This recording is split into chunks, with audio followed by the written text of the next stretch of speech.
안녕하세요, 박젠입니다. 오늘은 국민취업지원제도에 대해서 이야기를 해보려고 해요. 최근에 제 브이로그 영상 조회수를 보니까 국민취업지원제도에 대해서 많이들 궁금해하시는 것 같더라고요. 거기다가 국가지원제도들이 좀 종류도 많고 이름도 너무 비슷비슷하잖아요. 저도 되게 많이 헷갈렸었거든요. 그래서 오늘 영상 준비했습니다. 오늘의 영상은 첫 번째, 국민취업지원제도란 무엇인가? 두 번째로 국민취업지원제도 신청 방법과 세 번째, 그 진행 과정에 대해서 이야기하고 마무리하도록 하겠습니다. 우선 첫 번째로 국민취업지원제도가 무엇인지 설명하겠습니다.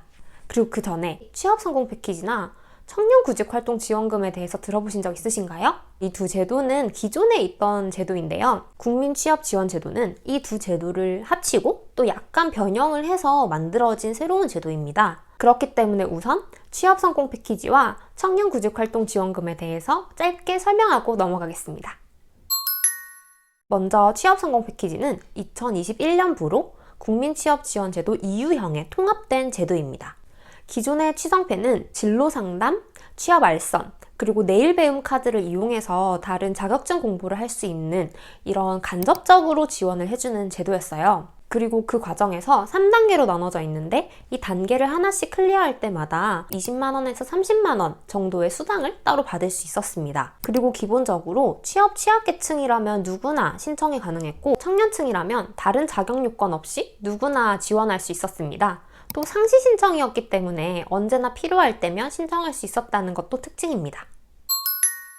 반대로 청년구직활동지원금의 경우에는 이름 그대로 청년만, 그 중에서도 대학생이거나 졸업한 지 2년을 넘지 않은 경우에만 정해진 기간 안에 신청이 가능했습니다. 그렇기 때문에 혹시 졸업한 지 2년이 넘었다면 지자체의 청년수당을 알아봐야 했습니다.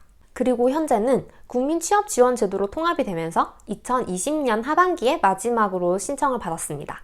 청년구직활동지원금은 월 최대 50만원씩 6개월간, 그래서 최대 300만원을 금전으로 지원을 받을 수 있는 제도였습니다. 현금이 아니라 카드를 만들고 그 카드 포인트로 지급이 되는 방식이었어요. 공무원 시험 준비생분들에게 꽤 유용했던 제도라고 저는 생각을 해요. 왜냐하면 공부를 하거나 또 소방관이나 경찰관 준비생처럼 운동이 필요한 경우에도 이걸 모두 구직활동으로 가름해 주었기 때문입니다.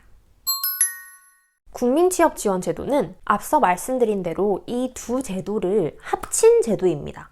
그리고 우선 상시 신청이기 때문에 취약계층이라면 언제나 신청할 수 있어요. 1유형과 2유형으로 나누어지는데 기본적으로 취업 알선, 진로 상담 이런 취업 지원 서비스가 제공된다는 점에서는 동일합니다. 2유형의 경우에는 기존의 취업 성공 패키지와 완전히 동일하다고 보시면 됩니다. 반대로 1유형은 청년구직활동지원금처럼 구직촉진수당이라는 이름으로 월 50만원, 최대 6개월, 그래서 최대 300만원의 금전적, 직접적 지원을 받을 수 있는 제도입니다. 다만 차이점이라면 청년구직활동지원금의 경우에는 카드 포인트로 지원을 받았잖아요. 그런데 국민취업지원제도의 경우에는 현금으로 받습니다. 그렇기 때문에 아껴서 저축했다가 더 오래 쓸 수도 있고 아니면 월세로 내거나 이렇게 용처가 다양해질 수 있다는 점이 가장 큰 차이점이라고 보입니다. 그리고 또 국민취업지원제도 수급 중에는 월 50만원 미만이면 아르바이트도 할 수 있습니다. 다만 그렇기 때문에 1유형의 지원 대상 자격 요건이 더 까다로워요. 요건심사형과 선발형으로 나누어지는데 다행인 건 청년층의 경우에는 선발형 중에서 청년층을 따로 뽑기 때문에 중위소득 120% 이하기만 하면 가능하다는 점입니다. 그 외에 다양한 지원 자격 요건에 대해서는 제가 표로 준비해뒀으니까 표를 참고해주세요.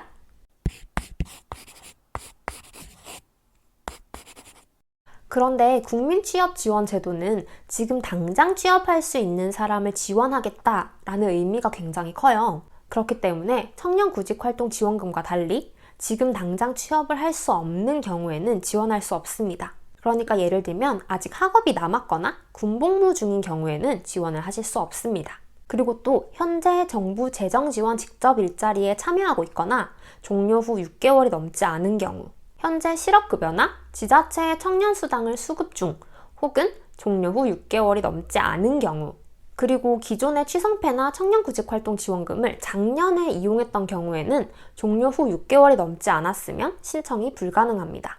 다만 생계급여 수급 대상자라면 이유형으로 신청하실 수 있습니다.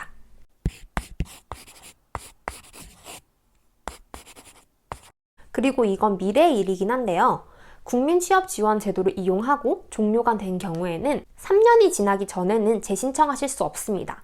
자세한 내용은 국민취업지원제도 웹사이트에 자세히 나와 있어요. 제가 링크 아래에 남겨둘게요. 국민취업지원제도가 뭔지 알았으면 이제 신청을 해야겠죠? 온라인과 오프라인으로 신청이 가능합니다. 온라인의 경우에는 앞서 말씀드린 국민취업지원제도 공식 웹사이트에서 신청이 가능하고요. 오프라인으로는 거주지 관할 고용복지 플러스 센터에 방문하시면 되는데요. 신청을 할 때는 소득분위 같은 개인정보가 필요하기 때문에 본인을 비롯한 모든 가구원의 개인정보 수집 이용 및 제공 동의서가 필요합니다. 그리고 또 필요한 경우에는 부채증명서를 제출해야 할 수도 있고 관련 자료가 필요할 수도 있어요. 저는 작년 12월 말에 사전 신청으로 지원을 했는데 정보가 많이 없어서 온라인으로 단계를 하나하나 밟아가면서 필요한 게 뭐가 있는지를 알아보면서 지원을 했습니다. 그런데 그때는 웹사이트가 아직 정돈이 다 안 돼서 그런지 내용이 되게 어려운 게 많더라고요. 제가 나름대로 어려운 글에 익숙한 편인데도 읽기가 조금 불편한 감이 있었습니다.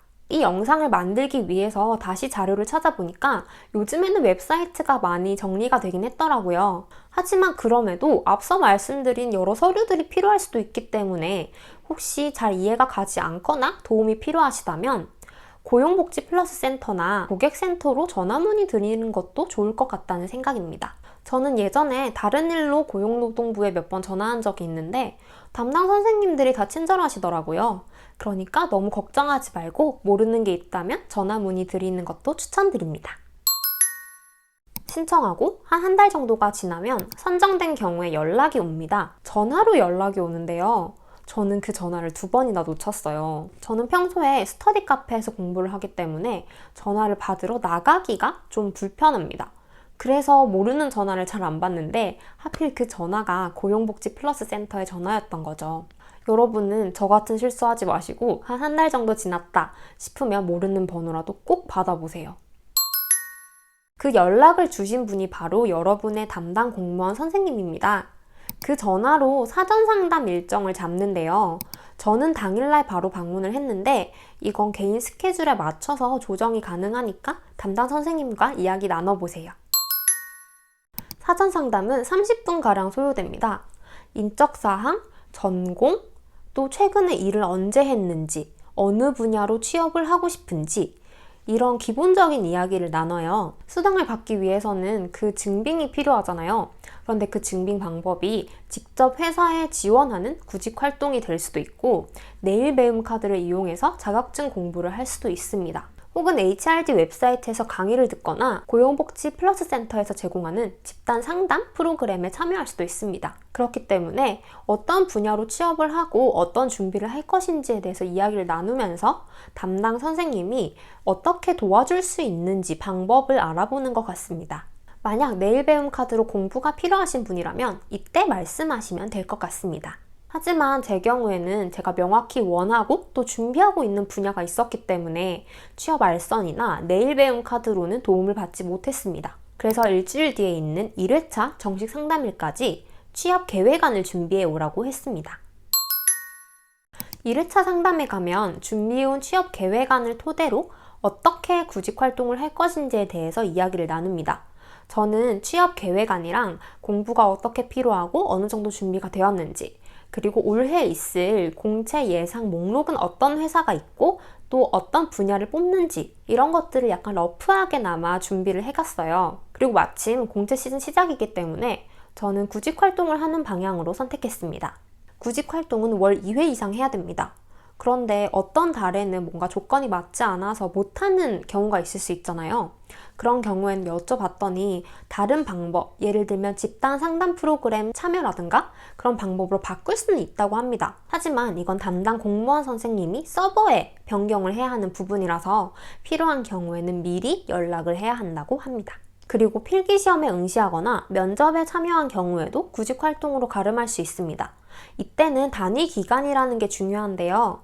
예를 들면 1월 15일부터 2월 14일까지가 본인의 단위 기간이라고 친다면 이 단위 기간 내에는 동일한 회사를 쓸 수 없습니다. 예를 들면 A 회사에 대해서 지원을 하고 필기를 봤다. 그런데 이게 한 단위 기간 내라면 이것은 증빙으로 볼 수 없어요. 하지만 만약 단위 기간이 다르다면 첫 달에 지원을 하고 두 번째 달에 필기를 보거나 면접을 응시한 경우, 그런 경우에는 동일한 회사라도 증빙이 가능하다고 합니다. 이 경우에는 필기시험이나 면접에 응시를 했다는 확인서가 필요한데요. 아직 시행 초기 단계이다 보니까 아무래도 좀 애매한 부분이 있을 수도 있어서 이 부분은 담당 선생님과 자세히 이야기 나누시길 바라고요. 저는 이렇게 뭔가 확실하지 않은 건 마음이 너무 불편하기 때문에 그냥 더 열심히 자소서를 쓰기로 마음먹었습니다. 1회차 지원금 증빙은 이 1회차 상담일에 취업계획 작성으로 가름이 됩니다. 그렇기 때문에 그 자리에서 구직촉진수당 지급 신청서를 작성하고 제출하면 신청이 완료됩니다.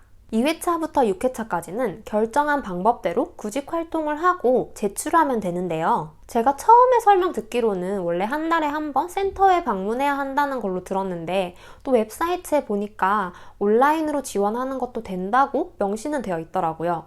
하지만 이 부분 역시 담당 선생님과 이야기 나누시길 바랍니다. 제 경우에는 1회차 상담일에 담당 선생님이 2회차부터 6회차까지의 모든 신청서 양식을 다 인쇄해 주셨어요. 그리고 제출할 때는 메일이나 팩스로 보내면 된다고 알려주셨습니다. 그리고 이 영상 녹화일 현재 기준 바로 어제 2회차 신청서를 제출했습니다. 저는 PDF 파일로 만들어서 메일로 전달을 해드렸고 또 확인 문자를 보냈어요. 그러니까 몇 시간 후에 확인 전화도 다시 해주시더라고요. 그리고 국민취업지원제도가 기본적으로는 취업지원 서비스를 제공하는 제도잖아요.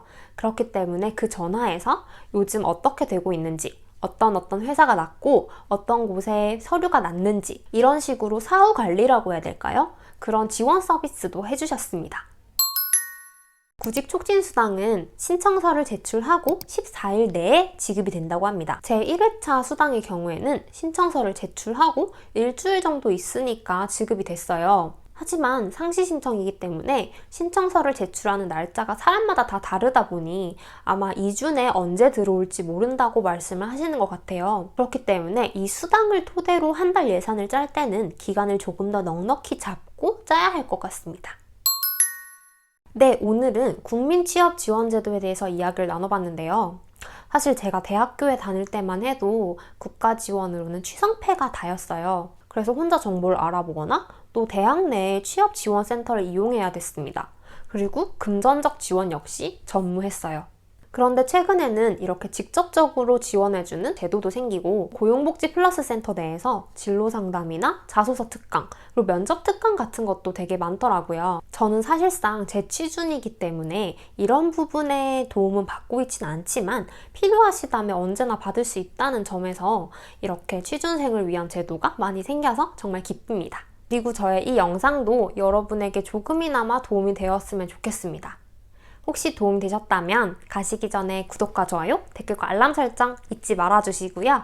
이런 다양한 지원 제도를 디딤돌 삼아서 저도 여러분도 모두 좋은 결과가 있기를 바랍니다. 그러면 여러분, 오늘도 행복하세요. 안녕!